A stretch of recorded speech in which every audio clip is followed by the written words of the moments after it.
দেখুন বন্ধুরা, ফ্রিজে ছিল এই 4 পিস মাছ, 2 পিস চাকা আর 2টো মাছের মুড়ো।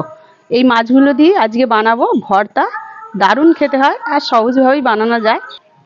নমস্কার বন্ধুরা, রূপা রান্নাঘর উইথ ভিলেজ ফুডের তরফে আপনাদের সকলকে রইল অনেক স্বাগত।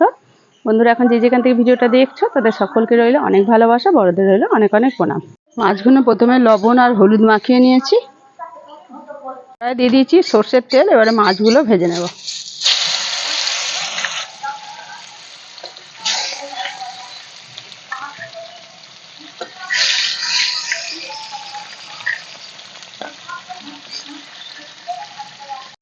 মাছগুলো লাল লাল করে ভেজে নিয়েছি, এবারে তুলে নেব।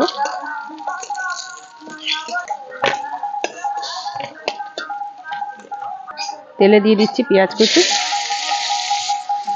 পেঁয়াজগুলো একটু ভাজা হয়ে গেছে, দিয়ে দিচ্ছি শুকনো লঙ্কা। এদিকে আমি মাছগুলো থেকে কাঁটাগুলো আলাদা করে বেছে নিচ্ছি।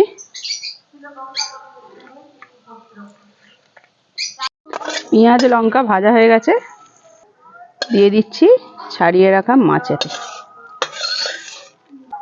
মাছে লবণ দেওয়া ছিল, অল্প একটু লবণ দিলাম। ভালোভাবে লঙ্কাগুলো আগে একটুখানি মুলে নিচ্ছি, সুন্দরভাবে মাখিয়ে নেব। এরকমভাবে অল্প একটু কাঁচা পেঁয়াজও দিয়ে দিচ্ছি।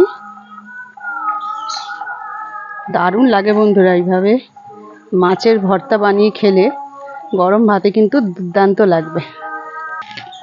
রেডি হয়ে গেল মাছের ভর্তা। এইভাবে বানিয়ে খান, খুবই ভালো লাগবে বন্ধুরা। আজকের মতো ভিডিওটা এখানেই শেষ করছি। আবার অন্য কোনো দিন নতুন একটা ভিডিও নিয়ে হাজির হবো আপনাদের কাছে। ততক্ষণের জন্য টাটা, নমস্কার।